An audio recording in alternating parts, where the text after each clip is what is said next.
menerangkan haram dan halal percuma, menerangkan surga neraka percuma, ganjaran dosa-dosa percuma, ora oyeg sirago diomongin wani murumutu ka ora segora wahid watuk kabelikin buru-buru. Saya mau ngasih satu contoh saja. Kita mungkin seperti ini. Ada seseorang yang suami istri punya warung janganan, warung apa? Sayuran. Biasa belanjanya ini sehari itu 5.000 rupiah dulu.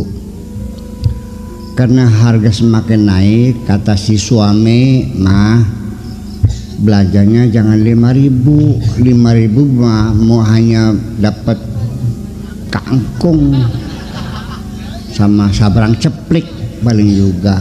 Jadi gimana ya 10.000. Kata istrinya, pokoknya cukup tidak cukup 5.000. Pokoknya kita dagang seadanya. Sebab kita belanja banyak-banyak juga belum tentu laku. Si suami maksa, istri maksa, akhirnya uang 10.000 tarik menarik, akhirnya sobek brebet. Kata istrinya, ya udah tuh separuh bisa belanja 5.000. Ya nggak bisa. Disitulah bertengkar, akhirnya si istri mengalah. Dah los belanja, lem dulu ya gitu. Nah, di tengah jalan si suami itu beli rokok Sri Wedari. Masih ingat gak rokok Sri Wedari? Ya dulu.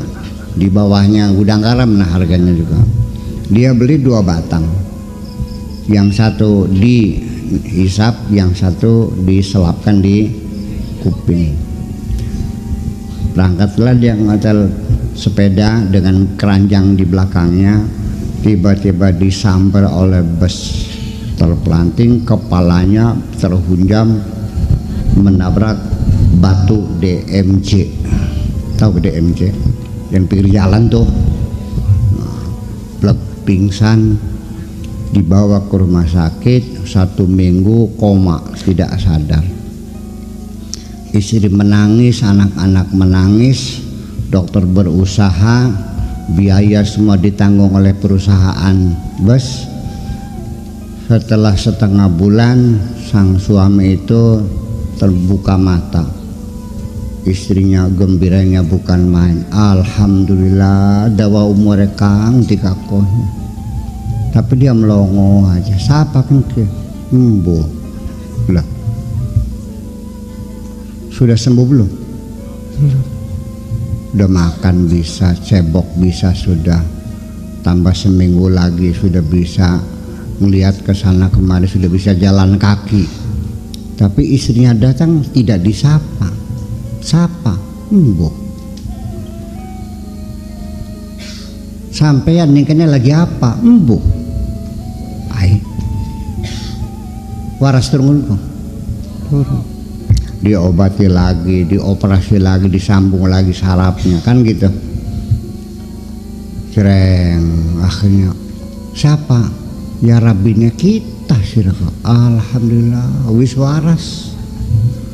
Ya wis, kalau begitu kata dokternya ya sudah boleh pulang kalau sadar mah.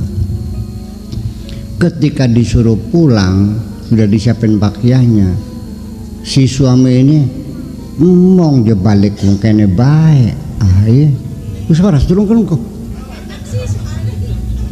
Wedi balik ngomong ya enak nih kene. Kenapa sih Kang? Itu enak di sini, bajunya putih-putih semua, rangga putih, lantainya putih, temboknya putih, jendela putih, pintu putih, enak di sini. Ai. Akhirnya diuji. Apa ini? Rumah sakit.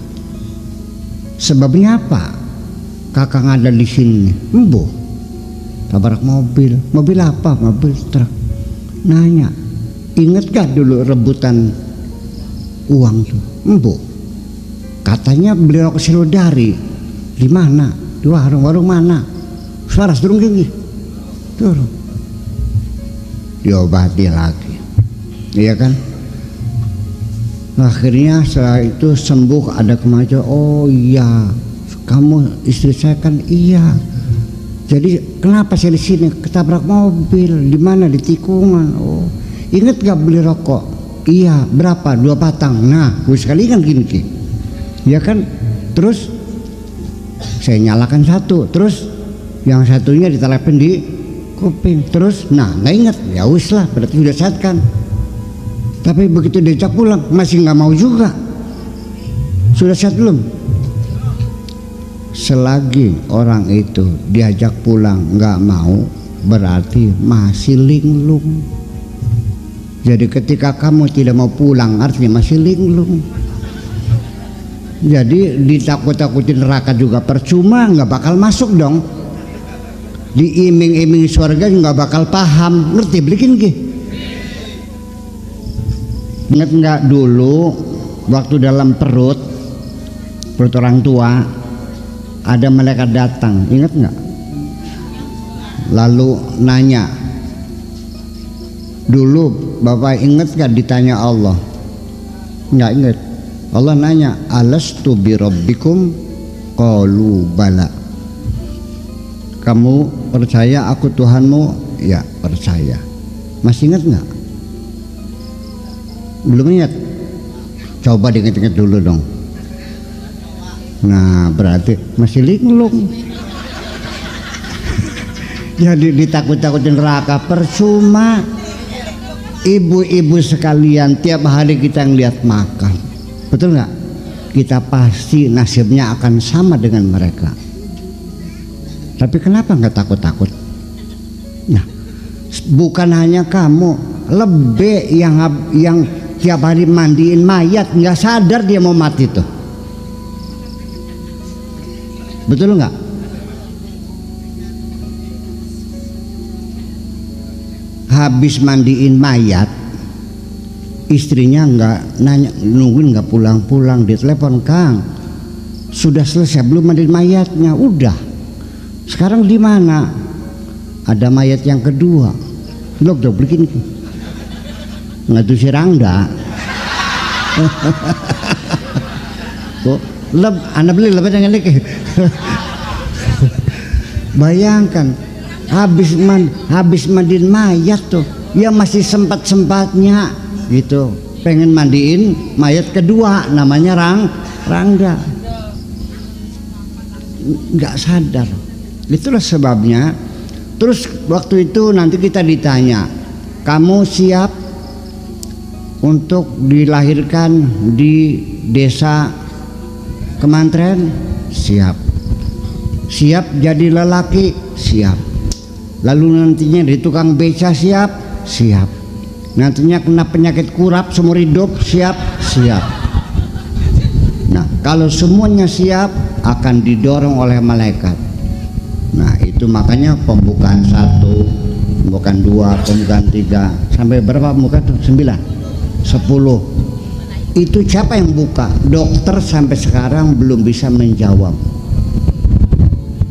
Nah siapapun nanti yang ketika ditanya siap, tidak siap sang malaikat.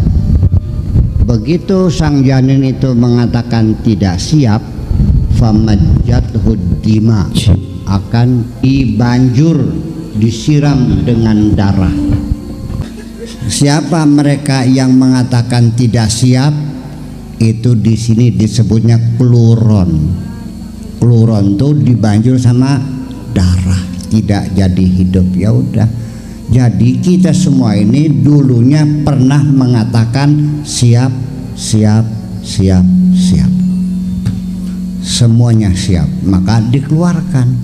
Nah, ketika ternyata kita dapat kesulitan, masih gelendeng, oleh belenak masih kecrek bae, berarti bohong kamu. Betul nggak? Nah, inilah makanya suatu ketika Kanjeng Nabi Muhammad itu kedatangan orang-orang Arab. Jadi nanti yang jadi masalah kita ternyata tidak konsisten. Makanya ketika ada orang Arab mengatakan kami beriman, Rasulullah mengatakan wa ma alamatu imanikum, mana tanda-tandanya, mana bukti-buktinya kamu beriman. Qalu, mereka mengatakan nasbiru alal bala wa nashkuru indal izzi indal rakha wa narda bil qada. Lalu maksudnya nasbiru indal bala, kami siap bersabar menghadapi segala macam ujian, sabar. Wa nashkuru indar rakha, dan kami bersyukur ketika mendapatkan kemakmuran. Wa narda bil qada, dan kami ridha menerima segala keputusan Allah. Lalu kata Rasulullah, antum wa rabbil ka'bati mu'minuna haqqa, kamu kalau begitu benar-benar demi Tuhan Ka'bah ini kalian benar-benar beriman. Itu cirinya. Jadi di sini kita mau mengoreksi diri kita sendiri. Apakah kita konsisten, konsekuen dengan kesanggupan kita yang dulu mengatakan siap dan siap dan siap dan siap? Ataukah kita ingkar janji? Yuk kita coba dengan 3 perkara. Pertama, nasbiru indal bala, kami bersabar ketika menghadapi ujian. Ketika kita pergi ke sawah melihat padi kita ternyata gagal panen karena diganggu oleh kelowor, kelenger beli, kelenger bleg, ninggalang, langsung kelojot. Ya, wis sadar balik rumah lawang ditendang ceger. Marah kepada siapa, Kang? Marah kepada yang tidak menjadikan padi itu. Marah kepada yang membuat kelowor itu. Siapa dia? Marah sama siapa jadi? Nah, ternyata kamu tidak menerimakan ujian dari Allah Subhanahu wa ta'ala. Nah, orang yang sabar itu bukan diam tapi berusaha menyelesaikan persoalan itu. Kemudian bagaimana asal muasalnya Anda bisa kaya? Apa jawabannya? Saya ini 20 tahun menderita, makan sama kecap saja untuk mengumpulin modal. Selagi hutang belum melunas, saya makan hanya pakai kecap saja. Saya bekerja dari jam 3 malam sampai jam 9 malam. Dia cerita, harta yang milik ini Pak Kiai ini hasil kerja keras. Siang jadi malam, malam jadi siang, kepala jadi kaki, kaki jadi kepala. Banting tulang peres keringat, banting tulang peres keringat. Begitu kan jawabannya. Dia mengatakan ini uang bukan hasil korupsi, bukan hasil nipu, bukan hasil ngerampok, ini hasil keringatku sendiri, hasil dari perjuangan banting tulang peres keringat. Itu rata-rata orang itu menjawabnya seperti itu, betul nggak? Jadi dia dapat uang karena keringat dia. Oke, saya mau nanya lagi, apakah ada hubungan antara kekayaan dan keringat? Ada nggak orang yang berkeringat terus menerus tapi nggak kaya-kaya? Kalau memang ya ada hubungan antara kekayaan dan keringat, tak tuntut sirah. Kenapa wongnya kopas sing kertas saya pada keringetan langkah sing sugih? Ayo sorok. Ada nggak orang kaya yang santai-santai saja kaya? Ada nggak? Ada nggak yang berkeringat-keringat nggak kaya-kaya? Jadi ada hubungan nggak kekayaan dengan keringat? Nggak ada. Itu sebatas mengingkari nikmat Allah. mengingkari pemberian Allah. Wala in kafartum inna adzabi lasyadid. Ternyata dikasih cobaan nggak sabar, dikasih rezeki tidak bersyukur, iya kan? Yang ketiga apa? Wa narda bil qada, dan kami ridha, ikhlas, siap terima segala keputusan Gusti Allah. Apapun keputusan Allah, kita selalu ikhlas ridha, selalu memuji Allah. Oleh duit akeh, alhamdulillah. Dapat duit sedikit, alhamdulillah. Nggak dapat duit, duitnya hilang. Beli payu-payu laki, alhamdulillah. Ketemu orang demenan, ngejak kawin, dua laki, lakinya demenan maning. Kok ternyata tiga-tiganya tidak bisa kita buktikan. Nasbiru alal bendal bala, bersabar menghadapi ujian tidak lulus, betul? Wa nashkuru indar raha, bersyukur atas kenikmatnya Allah juga tidak lulus. Wa narda bil qada, menerima segala putusan tidak lulus. Berarti kita beriman enggak? Itu satu pertanyaan. Tiga ciri orang beriman, satu pun enggak ada. Lalu bagaimana ngaku beriman?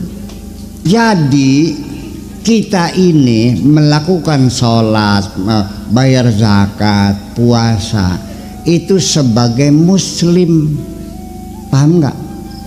Hanya sebagai muslim, sehingga apa yang terjadi? Yang terjadi tidak memberikan pengaruh kecuali sementara. Setelah itu hilang lagi, tidak berbekas. Oke, kita contoh puasa. Apa yang terjadi puasa? Hebat. Membangun kepedulian sosial, ya kan? Orang bulan puasa semua loman, semua dermawan, semua. So bulan puasa main ke rumah temen, keluar semua. Kolaknya 5 macam kolaknya. Kolak kolang kaling, kolak bolet, kolak tape, kolak gedang, kolak waluh, kolak tape, macam. Ini bulan puasa orang jadi dermawan semua. Sampai rumah tetangga saja kepedulian sosialnya, tetangga yang dapurnya nggak ngebul-ngebul itu diperhatikan, dipanggil anaknya, no itu tetangga kita dari pagi kok nggak ada asapnya sih, cok lihat gimana ada apa. Anaknya pergi, Mi nggak masak, kata nggak punya beras. Ya Allah, ibu-ibu sedang puasa nih, bulan puasa nih. Kedermawan muncul dalam pikiran kita, bisa nangis ada tetangganya bilang nggak punya beras, betul nggak? Langsung diambil 2 kilo, nya uangnya 20.000 buat digeseknya, lo cepetan. Ya Allah, mumpung saya ada waktu, sekarang baru jam 5, bentar lagi bisa masak. Kok begitu perhatian kepada fakir miskin, betul nggak? Begitu selesai lebaran, meditnya nongol mandi. Lah itu. Jadi sampai kadang-kadang kesadaran kita itu sengaja oleh Allah dipentungi dulu, dikasih musibah yang bertubi-tubi baru sadar. Jadi saya mohon ke depan jangan menunggu dipukulin dulu dong, jangan menunggu diberi musibah dulu. Yuk dalam keadaan kita baik, dalam keadaan sehat kita tersadar, itu saja. Ini banyak orang, kalau kita melihat ibadah yang paling hebat di alam dunia, sehari-hari puasa sama baca Quran, setiap hari hatam sajus, wiridan terus, baca Quran, nangis lagi, puasa lagi, sembayang lagi. Yuk bareng-bareng ke Astana Gunung Jati. Semuanya hebat semuanya. Sholatnya 17 waktu, baca Qurannya 1 hari 10 juz, ya kan? Tasbih di war sampai protol pinter lu saja. Bayangkan, hebat kan ibadahnya kan?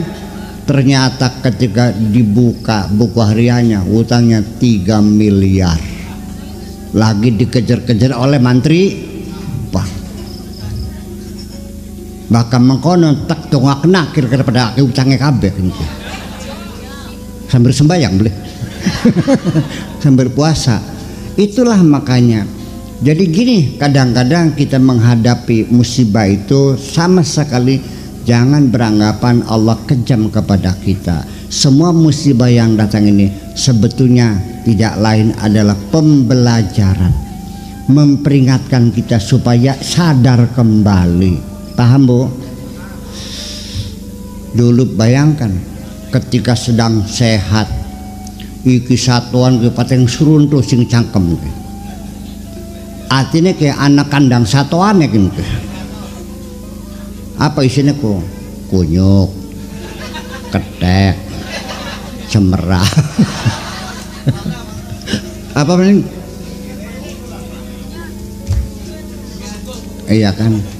Begitu kena kanker stadium 3, kata dokter kalau tidak segera dioperasi ibu mati. Ada harapan, masih ada harapan 30%. Kok begitu divonis kena penyakit gawat baru mulutnya nyebut Allah, Allah. Si pripen man lagi waras mas satuan metu kabeh ya. Waya wis sakit metunya apa? Allah, Allah. Ya moga-moga sering-sering sakit. Samperin. Jadi artinya kita habis pelajaran, jangan menunggu kita mengalaminya. Kan begitu. Coba dari pengalaman orang lain kita manfaatkan untuk diri kita sendiri, membangun kesadaran kita.